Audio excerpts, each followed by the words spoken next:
Hello everyone, welcome to my political journalism news channel. The story for today is in the Ukrainian town of Irpin, a sea of people on foot and in wheelbarrows trudge under a destroyed bridge to cross a river and evacuate. The town, 20 kilometers northwest of Kyiv, has found itself on the front line between Russian and Ukrainian forces over the past few days. Artillery and air strikes have caused heavy damage in and around the town, including residential buildings, roads and bridges. Trains are the main escape route for residents still remaining in the town, constantly pounded by Russian missiles and strikes. However, forced to flee on foot and assisted by Ukrainian soldiers, the crowd on Saturday traveled on an improvised path under a bridge that was earlier destroyed by Ukrainian forces to slow the Russian advance. They lugged pets, infants, purses and flimsy bags stuffed with minimal possessions. Some of the weak and elderly were carried along the path in blankets and carts. Meanwhile, a regional official on Saturday said Russia was dropping powerful bombs designed to destroy fortified structures on residential areas. Vyacheslav Chauz, head of the Chernihiv region, posted a photo on Telegram of what he said was an undetonated Fab 500, a Soviet-designed 500-kilogram airdrop bomb.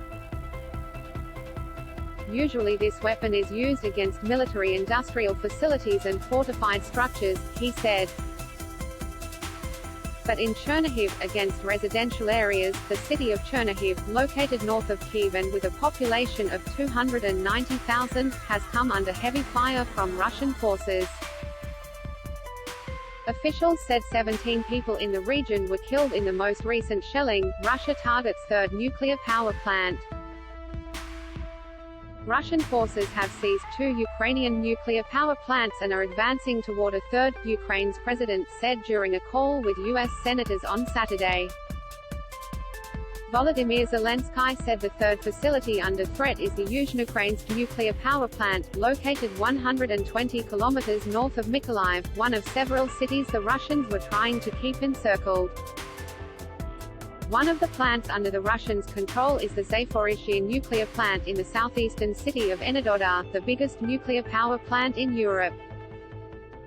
The other is Chernobyl, which is not active but is still staffed and maintained. Previous Russian shelling sparked a fire at the Zaporizhzhia plant that was extinguished without a release of radiation. Technical safety systems are intact and radiation levels are still normal at the Zaporizhzhia plant, according to the country's nuclear regulator, the International Atomic Energy Agency said Saturday. Ukraine has 4 nuclear plants with a total of 15 reactors. China says sanctions won't help Ukraine. Chinese Foreign Minister Wang Yi told U.S. Secretary of State Antony Blinken that China opposes any moves that add fuel to the flames in Ukraine. Mr. Blinken said the world is watching to see which nations stand up for the principles of freedom and sovereignty. The two spoke by phone on Saturday. The Chinese Foreign Ministry said, Mr. Wang called for negotiations to resolve the immediate crisis, as well as talks on creating a balanced European security mechanism. Mr. Wang said the US and Europe should pay attention to the negative impact of NATO's eastward expansion on Russia's security. The U.S. State Department said Mr. Blinken underscored that the world is acting in unison in response to Russian aggression and ensuring that Moscow would pay a high price. China has broken with the U.S., Europe and others that have imposed sanctions on Russia after its invasion of Ukraine.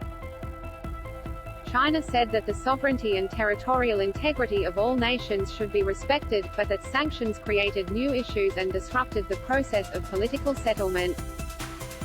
That is all for today news. Thank you for watching to my channel. Please be sure to leave your comment and subscribe below for more news updates.